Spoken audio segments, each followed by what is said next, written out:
हमने क्या किया था, इसको राउल्ट के नियम को सत्यापित किया था। अब इसका एक न्यूमेरिकल करते हैं, और न्यूमेरिकल वो भी ऐसा कि आपके लिए ये बोर्ड एग्जाम में आता है। भाई डायलॉग दोबारा से, आपके लिए ये बोर्ड एग्जाम में बिल्कुल डिट्टो छपा मिलेगा। ठीक है, ऐसा ही वाला डायलॉग दोबारा से। क्या कहा है देखो, 18 ग्राम ग्लूकोज को 18 ग्राम ग्लूकोज दे दिया है, इसका मतलब है विलेय का भार दिया गया, जिसको घोला जाता है, ग्लूकोज को इसमें घोला गया था, इसका मतलब ये विलेय है। और विलेय का भार किससे डिनोट करते थे हम, स्मॉल डब्ल्यू से। तो स्मॉल डब्ल्यू बराबर दिया गया है इसमें 18 ग्राम को 100 ग्राम जल में विलीन किया गया है, को 100 ग्राम जल में घोला गया है। तो जल में घोला गया है तो इससे ये क्या हो गया, विलायक। विलायक हो गया, विलायक को हम कैपिटल डब्ल्यू से डिनोट करते हैं। कितना दिया, 100 ग्राम। विलीन करने पर 20 डिग्री सेंटीग्रेड पर जल का वाष्प दाब, जल विलायक, तो विलायक के वाष्प दाब को पी नॉट से डिनोट करते हैं। कितना है, 17.53 mm से घटकर 17.22 mm हो जाता है। इसका मतलब है ये क्या दिया, बिलियन का वाष्प दाब दे दिया, क्योंकि ये घट रहा है, इसका मतलब ये कुछ कम हुआ है। और बिलियन कब होता है, जब क्रिया हो जाती है, क्रिया होने के बाद ही तो बिलियन बनता है।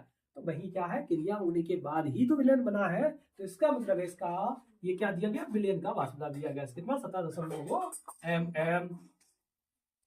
ग्लूकोज का अणुभार पूछा है, तो ग्लूकोज विलेय है, तो स्मॉल एम क्या है पूछा गया है। हमें कैपिटल एम भी हम निकाल सकते हैं। कैपिटल एम क्या है, H2O, जल। जल का अणुभार कितना होता है, 18 है। निकालते कैसे हैं, जैसे 2 हाइड्रोजन और 1 हाइड्रोजन का एक और 1 ऑक्सीजन होती है, तो 16। कितना हो गया टोटल, 18। 2 एकम 2 और 16 18। ठीक, इस तरह से निकालते हैं। अगर आप लोगों ने राउल्ट के नियम को पढ़ा है, तो राउल्ट का नियम क्या कहता है, बताइए प्लीज, बताइए क्या होता है। राउल्ट का नियम क्या कहता है, क्या कहता है, नहीं पता, कोई बात नहीं, हम बताते हैं। राउल्ट का नियम कहता है कि किसी विलयन के वाष्प दाब का आपेक्षिक अवनमन, किसी विलयन के वाष्प दाब का आपेक्षिक अवनमन उस विलेय के मूल प्रभाज के बराबर होता है। ठीक है, the relative lowering, the relative मूल प्रभाज, ठीक है, किसी विलयन का वाष्प दाब, ठीक है, the relative lowering vapor pressure, the relative lowering vapor pressure is equal to the mole fraction of the solute के बराबर होता है। ठीक है, कोई बात नहीं। देखो क्या होता है, P not minus p s upon p not equal to n upon n plus n. ये हमने कल सीखा, यानी कि अभी थोड़ी देर पहले सीखा था ना। ठीक है, तो हमारे लिए वो कल था, आपके लिए आज है। ठीक है, अभी सीखा था। तो क्या है कि इसमें हमने विलेय के मोलों की संख्या को नगण्य मान लिया। तो ये जो नीचे वाले विलेय और विलायक है, तो ये क्या हो जाते हैं, लगभग विलायक की जैसे हो जाते हैं। तो हमने यहाँ से इसको निग्लेक्ट कर दिया था, तो ना के बराबर मान लिया था, माना था ना। इसी से इनके मोलों की संख्या, यानी कि ये क्या होती है, विलेय के मोलों की संख्या, विलेय के मोलों की संख्या क्या होती है, भार बटे अणुभार। भार को W से डिनोट करते थे, वेट, अपॉन अणुभार को M से, मोलिकुलर वेट। कैपिटल N तो capital W upon capital M। इस तरह से P not minus p s upon p not आया है हमारा small w capital M upon small m capital W। ये आया है, ठीक, आया था, सबको याद है। जिसको ये नहीं लिखनी है वो ये भी लिख सकता है। ठीक है, एक ही चीज है, यही इसी का यूज होगा यहाँ पे। क्योंकि क्यों होगा वो भी बताते हैं। क्योंकि पी नॉट इसमें यूज हो रहा है, पी एस इसमें, ठीक है, पी नॉट, उसके बाद एम, एम कैपिटल डब्ल्यू, ठीक है, स्मॉल एम स्मॉल डब्ल्यू, यानी कि सब दिए गए थे। जैसे कि स्मॉल एम स्मॉल डब्ल्यू, कैपिटल एम तो कैपिटल एम, स्मॉल एम तो स्मॉल एम, कैपिटल डब्ल्यू तो कैपिटल डब्ल्यू। क्या हुआ है, इसमें सब इस्तेमाल होंगे, तो जिसमें इस्तेमाल होंगे वही यूज होगा।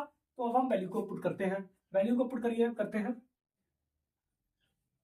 सबसे पहले पी नॉट कितना दिया गया है, 17.53 माइनस पी एस 17 कितना दिया है, 22 अपॉन क्या रखना, पी नॉट कितना दिया गया है, देखो कितना दिया है 17.53 बराबर स्मॉल डब्ल्यू कितना दिया गया है 18 इंटू कैपिटल एम कितना दिया गया है 18 बटे स्मॉल एम पूछा गया है इंटू कैपिटल डब्ल्यू कितना दिया गया है देखिए कितना 100 ठीक।